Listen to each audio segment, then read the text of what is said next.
Hey everybody, welcome back to the channel. I'm your host Steven and thank you so much for tuning in. Today I'll be talking about hi-fi and what's happened to it and why it's coming back in a way, and it's kind of a mixed thing. It's a weird thing that's been happening this week or the last couple of weeks. I've been seeing a lot of portable CD players are re-emerging on Amazon, on YouTube. I'm seeing videos. I think it's the FiO that's coming out. They're really pushing this portable CD player.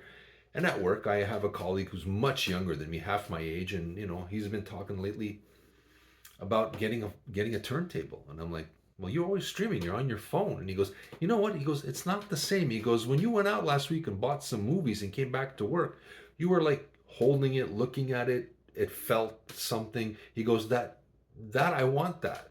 And I go, what do you mean you want that? He goes, I'm not sure how to describe it. He goes, but that when you came in with them in your hands, he goes, there was a feeling in the room, there was an expression on your face. And I went, oh. So I started thinking about it, and I said, you know what? It's an odd time in this streaming time services happening. I remember back in the day that we had Discmans, we had CD players, cassette players, portable ones. You carried a booklet with CDs. Then it became MP3 players because it became not cool to carry a whole booklet of CDs. And then, of course, streaming services emerged, and I guess at least two generations of people have not even walked into a record store. And I think, and my friend says he wants to get a turntable or a CD player, and I go, but there's lossless sound now on streaming services. I mean, what's the purpose? And he goes, I don't know. He goes, maybe that it's mine. And I went, oh, yeah, it's yours. Hold on a second. So I started really looking at it. I mean, when we're on our phones and you're looking at a playlist, the playlist can disappear if you turn off your phone. This stuff stays. It resonates. There's an anchor. I know exactly where I was getting any of these. These are movies, obviously, but just got the Glen Hughes. But I used to remember. I remember taking the bus, the subway to go downtown Montreal, and walk all across St. Catherine Street and hit HMV, Discus, Rock on Stock, Phantasmagoria. I forgot what else. Sound the Record Man. You know, and just look at stuff and have the salespeople talk to me about what they think is going to be the next big thing. And sometimes I'll go in looking for, let's say, Van Halen, and I'd walk out with Deep Purple as well, not thinking like, and it's just a surprise. But I think as humans, as a society, we crave. I think music demands a little bit of work. If you remember, even in the olden days, cavemen took bones, made holes, made flutes out. They took skins and made the drums. Then we had to go travel to the store and pick up the instruments, or go to the store and pick up the CD or the vinyl. There's work involved. That you sit down and put on a CD or a record and give up, in a sense, your time to focus on that recording is work. And I think subconsciously we lost the word because streaming is convenient, and I'm not denying it, but we're at an age, I think, that's coming back where people are going, it doesn't have value. Streaming, it's convenient, it's there, but there's no exchange between me picking up, getting it, listening to it. Is this the CD I want? Is this the vinyl I want? Oh, there's something I didn't expect to get. I'm taking this home and I'm putting it on my shelf, and it's an emotional anchor of a certain time and place. And I think that's important. I think that's coming back. I think this generation doesn't know that it's happening, but I think it is actually that hi-fi, regardless of sound,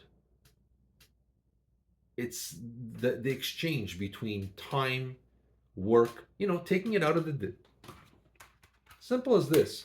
Put it into the thing, turn on your player, put it in, sit down, listen to it, or walk around and listen and pay attention to a certain recording that you can't like skip it and go you're listening to this recording, this particular statement.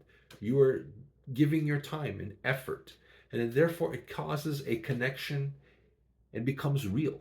I think music, movies become more real when you take it on your own, as opposed to it's there on a screen flashing in front of you, and you just go, okay. And there's tons of stuff. This, you grab one movie or one CD or one vinyl and put it on. It's yours. There's work involved. There's a connection in that way. And I think as human beings, maybe we don't know it, but I think we need to do it. We want to establish a real connection. And I think for a while it was dormant because of convenience. But now I think it's kicking in. I'm seeing younger kids looking at turntables. Like I said, my colleague wants to get a turntable. He's looking and he goes, I want to buy movies like you now. He goes, I'm thinking about it. Because I like that look in your face. You're holding it, you're opening it. It's there. He goes, there was something happening. I can't explain it. I said, yeah. Now I think about it. It's an exchange. It's me saying, I'm investing my time. I went to the store to pick it up. I'm unwrapped. I'm open. I'm looking at it, seeing what they put in there or didn't put in there. It's work. I think music, movies, there's a work factor in order for it to mean something for you. Because on the streaming service, you just turn it on and it's like coming to a party late. I don't know how better to describe it. It's just you just show up and it's there, you know. The other way, back in my time, you had to go get it. And then you better make sure that's what you want. And sometimes you came home with something you didn't want. You went in for one thing, came back with something else. And that was the beauty of it. There was surprises, there was joy, there was an exchange, even between like the salespeople and you. If you see the same people, they recognize you and they say, hey man, I saw last time you bought Van Halen, you might like Aerosmith now. Or you might like Rush. You might like Genesis. You might like, whatever, Adele, anything. And you're like, okay, yeah. And I think that's what's happening. That hi-fi music is not linear. It's a circle, and some physical medias will hibernate in a certain sense, like CDs for a while. A couple years ago, you didn't hear it. You had sales are dropping, so and now suddenly there's a little bit of life to it. Vinyls are huge, but they're coming back because I think people are craving connection, meaning, making it meaningful, and I think that's a really cool thing to do and to happen. So I'm looking forward to see where hi-fi leads to next. Or maybe MP3 players will come back. I don't know, but I think it's a really encouraging time to see even the younger generation. Like I said, like my colleague has never walked into a record store. You know, but that's the beauty of it. Now he said he might go check it out on the weekend and see what's there and pick up something, and that's awesome. That's really awesome. So that's me. I think it's a really encouraging moment where I think we're kind of getting back to maybe it doesn't have to be convenient anymore. We want something to be meaningful. And I think that's an important step. You let me know what you think. If I'm crazy, off the hook, I don't know. But I think this is a good and important step in hi-fi. And this is Steven from the Aroundtable, and I'll be seeing you soon.